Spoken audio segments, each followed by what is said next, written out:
ओम सूर्याय नमः। स्वागत है आप सभी का मेरे वास्तु ज्ञान गंगा यूट्यूब चैनल पर। छठ पूजा में भूल कर के भी ना करिए गलतियाँ, नहीं तो छठी मैया हो जाती हैं नाराज़। छठ पर्व में सात्विकता का विशेष ध्यान रखना चाहिए। छठ पूजा के दौरान इन कार्यों को करना बेहद ही अशुभ माना जाता है। छठ साल में 2 बार मनाया जाता है। चैत्र के महीने में पड़ने वाली छठ पूजा को चैती छठ कहा जाता है और कार्तिक मास में पड़ने वाली छठ को कार्तिकी छठ कहा जाता है। हिंदू धर्म में आस्था रखने वाले लोग कार्तिक मास के महीने में छठ पूजा का विशेष ध्यान रखते हैं। इस साल कार्तिक मास की छठ पूजा 28 अक्टूबर शुक्रवार से शुरू हो रही है, जो कि 31 अक्टूबर 2022 तक चलेगी। छठ पूजा की शुरुआत नहाय खाए के साथ होता है। इसके अगले दिन खरना, फिर संध्याकालीन अर्घ और फिर आखिरी दिन उगते हुए सूर्य को अर्घ देकर लोक आस्था के महापर्व का समापन करते हैं। हिंदू पंचांग के अनुसार इस साल छठ पूजा के लिए खरना 29 अक्टूबर शनिवार को किया जाएगा। वही 30 अक्टूबर रविवार को डूबते हुए सूर्य को अर्घ दिया जाएगा।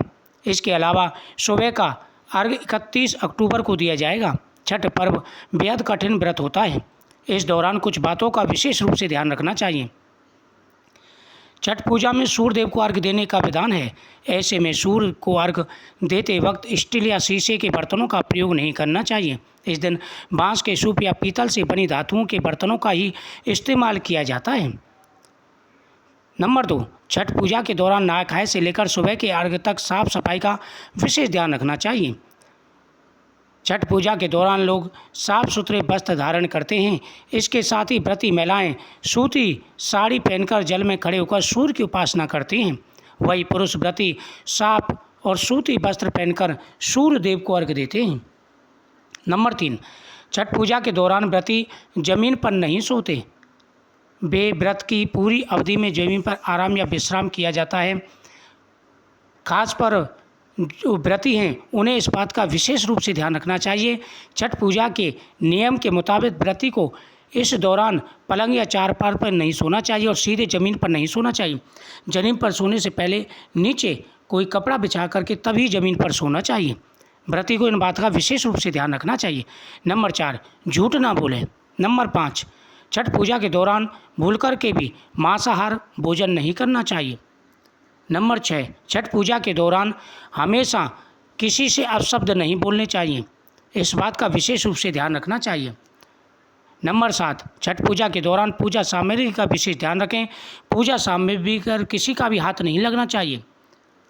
नंबर 8, छठी पूजा का जो सामान हो वह बिना नहाए नहीं छूना चाहिए। इन बातों का विशेष रूप से ध्यान रखना चाहिए और खासकर जो व्रत कर रहे हैं उनको विशेष सावधानी रखनी चाहिए। किसी दूसरे के घर का अन्न भी नहीं खाना चाहिए। छठ पूजा के दौरान पूजन सामग्री का विशेष ध्यान रखा जाता है। छठ पूजा में पूजन सामग्री तौर पर सिंदूर, कुमकुम, आलता, पीतल या बांस का सूप, शकरकंदी, नारियल, ईख, शहद, पान, सुपारी, लौंग, कद्दू इत्यादि पूजन सामग्री पहले ही एकत्र कर लेनी चाहिए। दोस्तों, इन बातों का ध्यान रखेंगे तो छठी माता आपसे प्रसन्न होंगी और आपकी सभी मनोकामनाएं पूरी करेंगी। मुझे उम्मीद है आपको जानकारी अच्छी लगी होगी। वीडियो को शेयर करें, चैनल को सब्सक्राइब करें। जय छठी माता की।